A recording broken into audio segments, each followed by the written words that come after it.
Et c'est l'heure du journal des médias de Julien Pichenet. Avec les audiences, pour commencer, moi j'ai regardé un grand documentaire hier sur France 3 que j'ai trouvé excellent sur la Grande Guerre de 1914. Est-ce que ça a fonctionné, Julien ? Oui, ça a bien fonctionné, mais il y avait Alex Hugo d'abord sur France 3 qui a fait l'un des meilleurs scores depuis le début de la saison. 5 200 000 téléspectateurs, 27% du public. Koh-Lanta était juste derrière avec 3 200 000 fidèles. Et puis ce documentaire 1914 et Soudain la guerre complète le podium avec 1 700 000 téléspectateurs. Il y avait aussi hier soir, Thomas, le retour de La Famille en or à 23h, très tard sur TF1. 724 000 pour le premier numéro, 11% du public, et 393 000 pour le deuxième. Il était passé minuit, donc forcément ça a baissé. Europe 1, le journal des médias.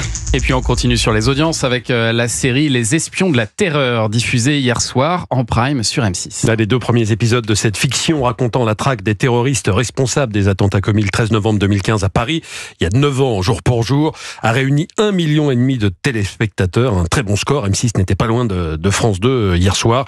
Les 2 prochains épisodes seront diffusés mardi prochain en prime également. Au casting, on retrouve notamment Rachida Brakni ou Vincent Elbaz qui joue un major à l'antenne lilloise de la DGSI. Franck Philippon, l'auteur de la série, s'est basé sur le livre enquête du journaliste spécialiste de l'antiterrorisme Mathieu Suc, livre qui s'intitule Les Espions de la Terreur, comme la série. Franck Philippon nous a confié les raisons qui lui ont donné envie d'écrire cette histoire. D'abord, d'un point de vue un peu presque personnel, c'était l'envie de rendre hommage aux gens de l'antiterrorisme, à ces femmes et à ces hommes, qui soient policiers ou agents, qui se consacrent à notre sécurité dans le secret le plus absolu, sans pouvoir en parler ni s'en vanter, y compris auprès de leur famille. Je trouve que dans une époque narcissique où tout le monde a toujours envie de pouvoir tirer Gloriole de la moindre chose qu'il fait, je trouve que il y a quelque chose d'assez remarquable et hautement respectable. Et j'avais vraiment envie de leur rendre hommage en permettant aux spectateurs de passer de l'autre côté du miroir et de voir avec eux comment ça se passe l'antiterrorisme.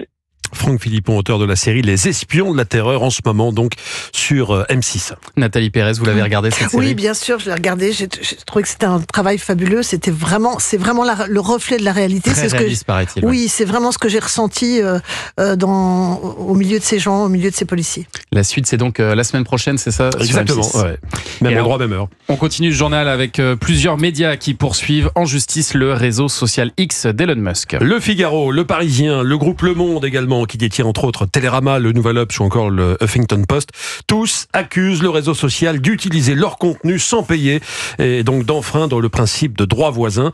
La loi indique que les journaux, magazines ou agences de presse doivent se faire rémunérer quand leurs contenus sont réutilisés par les géants du numérique. En mai dernier, la justice avait donné 2 mois au réseau social pour détailler les revenus tirés de ces contenus, mais 6 mois après, toujours rien. Pierre Louette, PDG du groupe Les Échos Le Parisien. On demande au tribunal de faire ce qu'on n'a jamais réussi à faire avec eux, puisque pour une société de communication aussi vocale que l'est Twitter, avec comme figure de proue Elon Musk, qui n'est pas exactement timide et silencieux, nous, on n'a jamais trouvé d'abonnés en cherchant à les joindre. Personne ne nous a jamais répondu. C'est un truc fantastique. Ils répondent pas. Et ils pensent que peut-être ils pourront passer sous les radars. Pierre Louette, président, directeur général des Échos Le Parisien, l'un des groupes donc qui poursuit X en justice. Et puis à la une également de ce journal des médias ce matin, un présentateur télé dans le gouvernement de Donald Trump. Il s'agit précisément d'une figure de la chaîne Fox News, Pete Hegseth, que Donald Trump, qui vient d'être élu président des États-Unis, souhaite nommer ministre de la Défense. Rien que ça. C'est une collègue de Pete Hegseth, Laura Ingraham, qui a annoncé la nouvelle sur Fox News. Trump just announcing that our own Pete Hegseth will be his Secretary of Defense. Wow, that is pretty cool. Gosh, we're gonna miss him at Fox, but that's a gain for the country. Il va nous manquer, mais c'est un gain pour les États-Unis. De son côté, Donald Trump a expliqué, je le cite, qu'avec Pete à la barre, les ennemis de l'Amérique sont prévenus. Il est âgé de 44 ans. C'est un ancien major de l'armée américaine qui a été déployé en Irak et en Afghanistan, où il a obtenu, selon son site officiel, 2 médailles bronze Star. Ces médailles sont des hautes distinctions aux États-Unis qui récompensent les militaires qui se sont distingués par une conduite héroïque.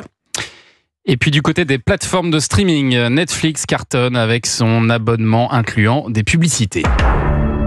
Netflix revendique désormais 70 millions d'utilisateurs abonnés à sa formule dite standard avec pub, affichée au prix de 5,99 €. Les abonnements sont en nette augmentation depuis le mois de mai dernier, avec 30 millions d'utilisateurs en plus.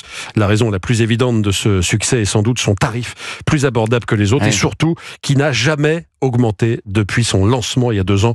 Au mois d'octobre, la plateforme annonçait au total, tout abonnement confondu, près de 283 millions d'usagers. Oh là, 283 millions d'usagers, vous en Incroyable, faites partie, c'est dingue. évidemment. Ah bah moi j'en fais tous, partie, Nathalie bien Pérez sûr. aussi. Et bah voilà, Enfin, moi, bravo. je suis usagère MyCanal et vous savez que Oui, Canal, ça c'est la inclut. plateforme qui diffuse les C'est vrai, plateformes. c'est vrai, donc, pareil, voilà. pareil. Elle a toutes les plateformes, Anissa. Moi, j'ai toutes les plateformes. Merci. Elle est sur toutes les plateformes. Elle est phénoménale. Merci Julien pour ce journal des médias et merci Nathalie Pérez d'être passée Merci nous à vous. voir ce matin. Je rappelle votre livre.